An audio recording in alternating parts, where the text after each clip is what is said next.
Alright, so we're going to be doing a workshop today on typical aging versus atypical aging. Now in the video, we're going to see Teepa use the terms normal versus not normal, but now we use typical versus atypical. So the goals of this are to kind of compare and contrast typical aging process versus atypical aging, and then describe the 5 sensory inputs that we utilize to take in information, and discuss the impact of that changing system and our awareness of that system as something like dementia progresses. So we're going to start this video here. It's going to play for about 6 minutes, 5 minutes at first. And as Teepa is doing things, she may say, "Do this with me." Go ahead and do that with her. What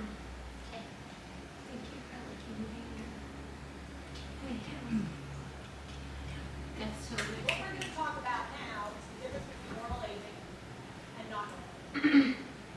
Now understand, I did not say dementia, I just said normal aging, not normal aging, because one of our big misconceptions in this country is that if it's not normal aging, it's going to be dementia.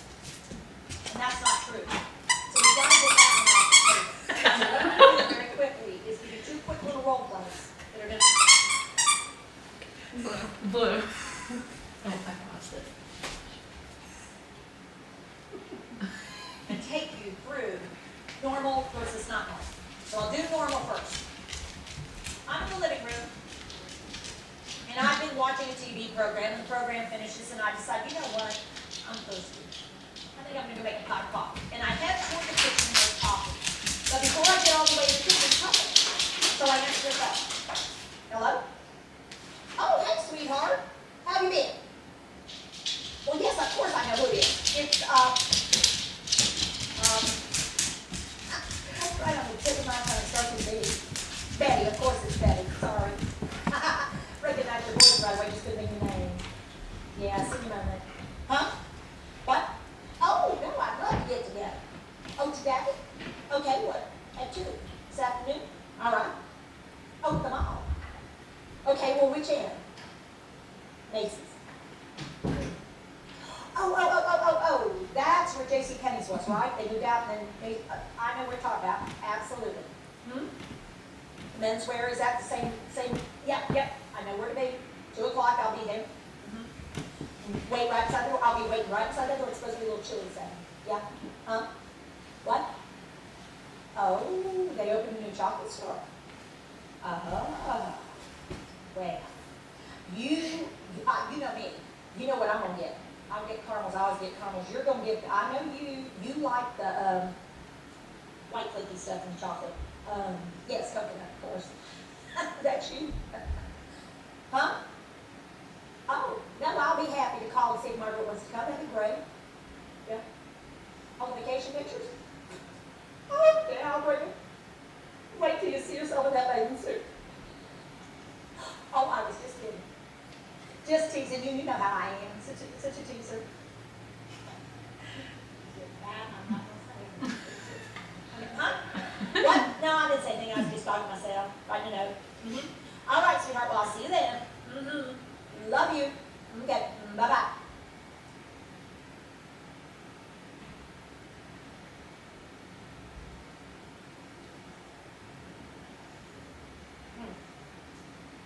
What did I come in for? Okay, hang on. I was in the living room. I was watching TV. Program ended. We have a call up and it won't do anything on us. Okay. I was in the living room. I was sitting right here. And the program ended and I thought,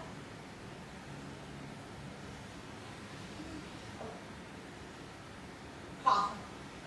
Why could I not think of that? Lord knows I'm losing it. Now, all of you've gone dead silent. Because all of your brains are going, oh shit, I have this. Every single one of your brains is going, oh my God. And your brain is going, that's not dementia, that can't be dementia, I don't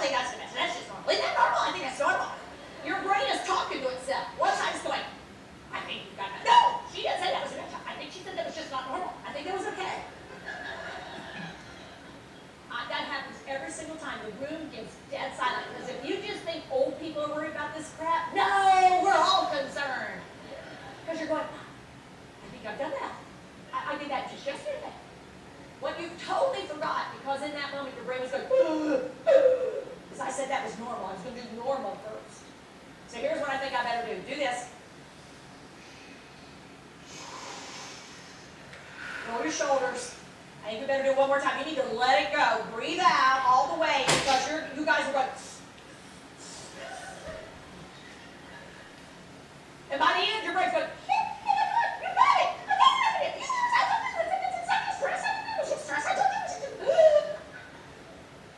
Especially when I had to come back and sit in the chair. You're going, oh my God. So.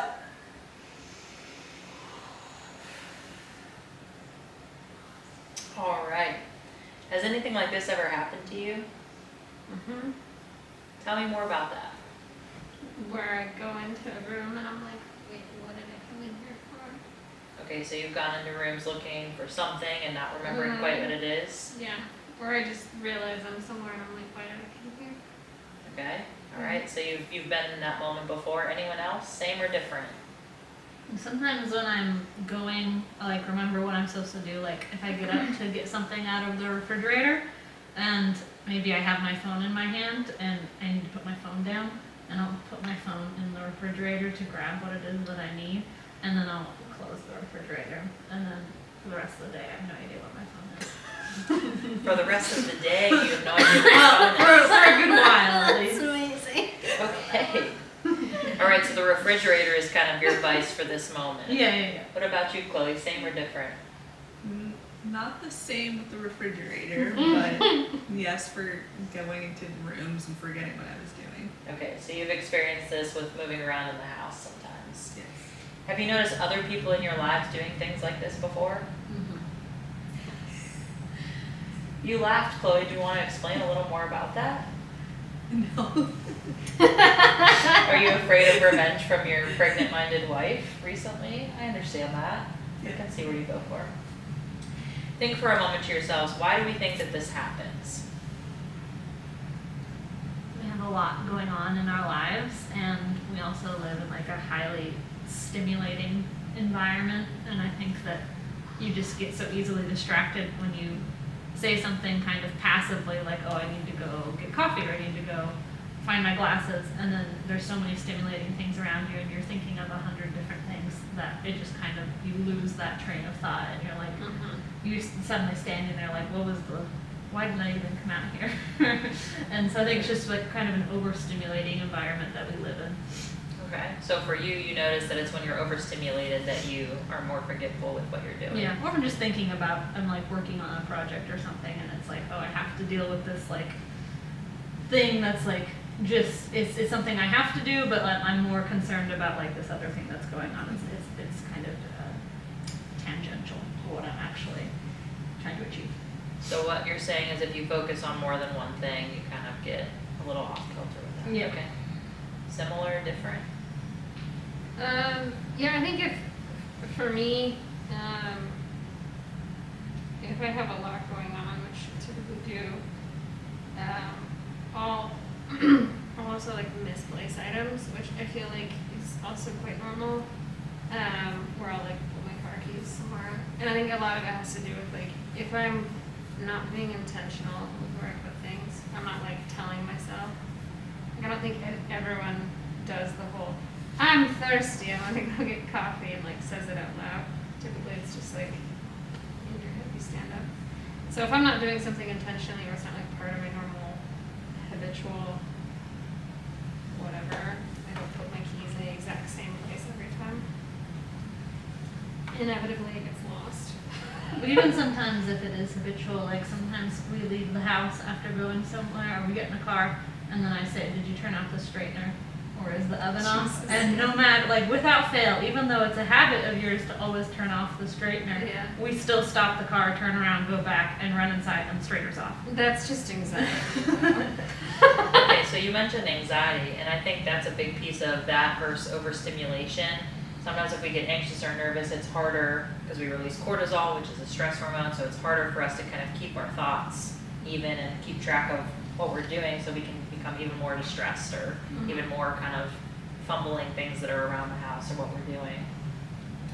Sometimes breathing slowly, like what Tipa had us do, those deep breaths in and out, can kind of help re-regulate, and kind of keep us focused or help us tie back into what we're looking for.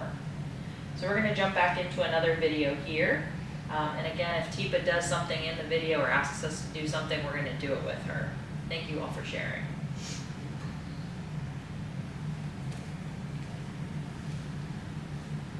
Okay, so here we go.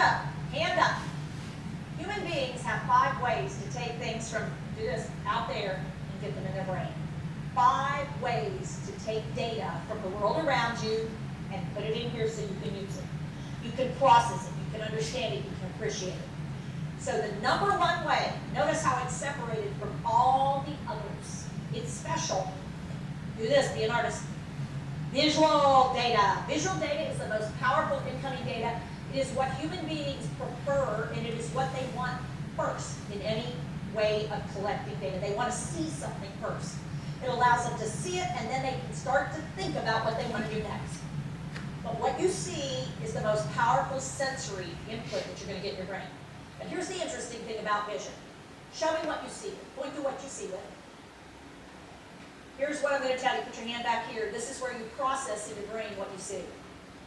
So brain activity in the occipital area, the back of your brain, is where you process visual input. There's a little bit of distance there, isn't there? What connects the input system to the processing system is wiring. And in dementia, all wiring goes on the fritz and then dies. Just so you know. So there's a lot of wiring here. It's complicated wiring. It's actually fairly complicated because how many eyes do you have? 2. So you've got to take in data from 2 eyes, integrate those 2 pieces of data, process it, and then make sense of it. So all that's happening in the back of your brain. I'll show you in a few minutes. There's a huge amount of your brain devoted to visual processing. It's huge. There's also wiring between what you see and some other parts. Second way that you get data in your brain, if you're indexing, oh, look at how it points to things. What you hear, auditory incoming. Auditory data is the second most important way that human beings get data into their brain. Auditory. But if you hear a sound off to the side, what will you immediately do? Look, because this is primary. This just alerts you to go look and see what it is you want to see. So when it comes to dementia, visual and auditory. People with dementia pay more attention and are getting more value out of what they see than what they hear. This is secondary, this is primary. Guess what caregivers like to do a lot though? Do this. Y'all love to run your mouth. You think they're paying attention to what you're saying. What they're doing is watching you when you're saying it. They're picking up on your visual cues, but they're missing the content cue. Because what happens is we think they're processing what we're giving them verbally, and what they're really processing is how we look visually and how we sound, but not necessarily the content. And because we're not on the same page, they're not getting this, they're getting this. We think they're getting this. This is not going to match. Who has to change? We do. So we have to use less of this and start with this. And learn to use visual more than auditory. Third way you get data in auditory. Put your hands right there. Your temporal lobes.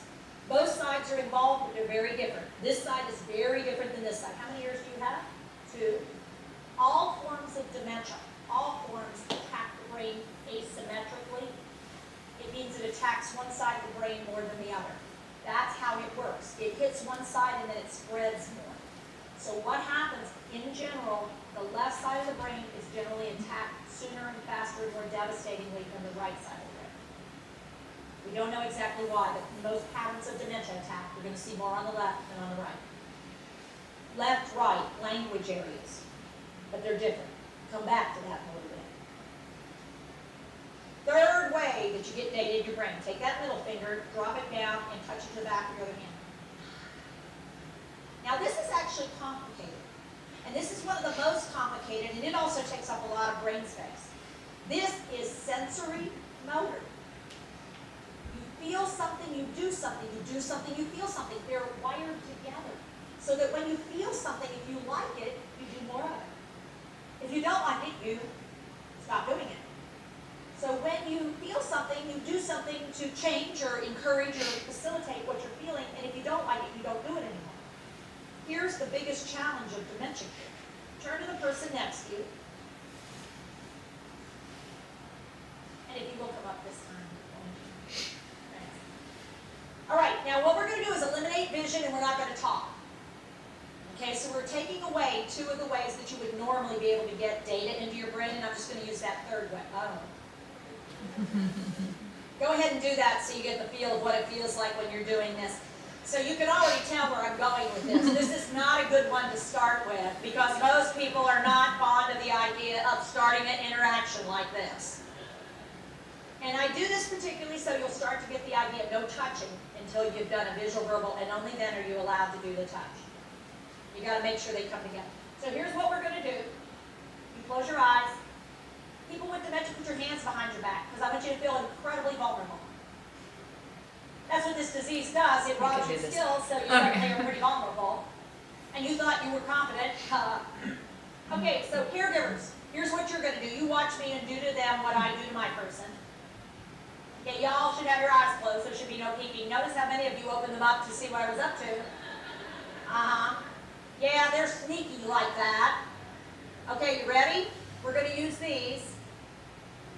Okay, you ready?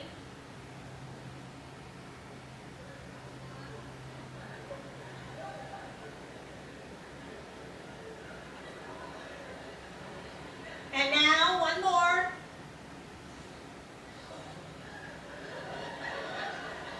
Now, I'm going to pause you. All right, we're gonna go ahead and pause there. So for this instance, we're gonna have volunteers. So if anyone is comfortable being that person with dementia, go ahead and raise your hand for me. Okay, we have 2 people that are comfortable and then 1 caregiver here, if you're okay with that, Chloe. So people with dementia, I'm gonna have you close your eyes as if you're kind of resting or not really expecting any type of instigation here. And then Chloe, you can go ahead and do what you saw in the video there.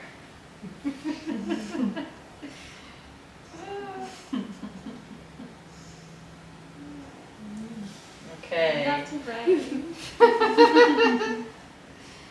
Oh, and the baby for the win there. Okay, so let's start with the people who were acting as if they had brain change. What happened for you? How did that make you feel?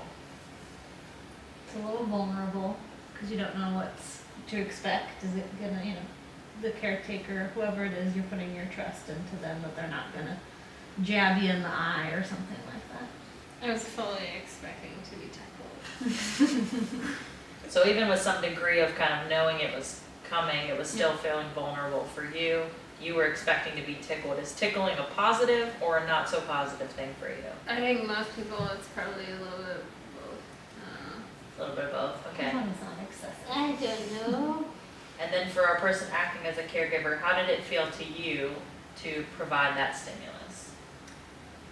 Awkward, uncomfortable.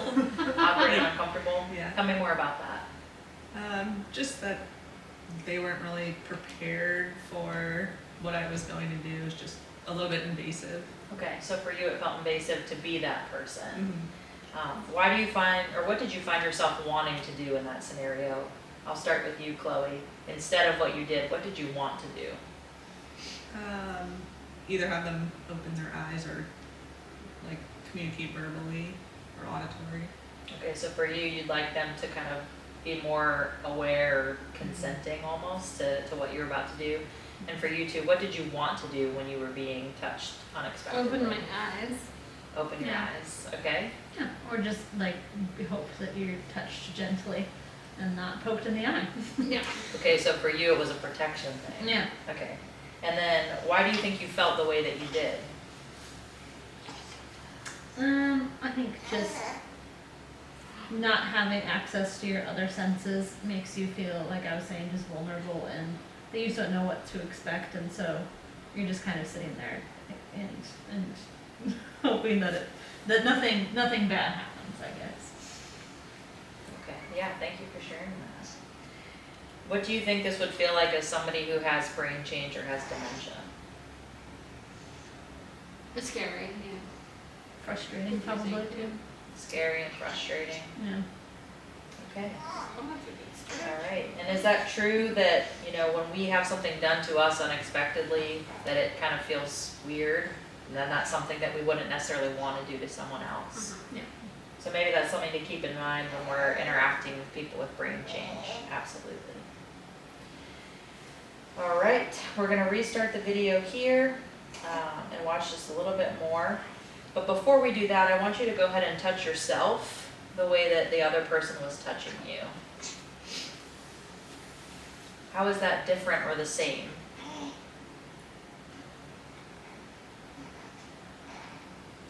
Did you feel It's- as vulnerable or as, Yeah, definitely different just because you are doing it yourself. You have the control and you know exactly what's going to happen and pressure and all those things. so for you felt like you had more control? Sure. Yeah. Just, yeah, the foreknowledge that it's coming. Yeah. And for you, Chloe, you didn't experience being touched unexpectedly, but when you were doing this to yourself, did you have any feeling of discomfort or vulnerability? No. Okay, so we can say it was maybe a different experience for all of us.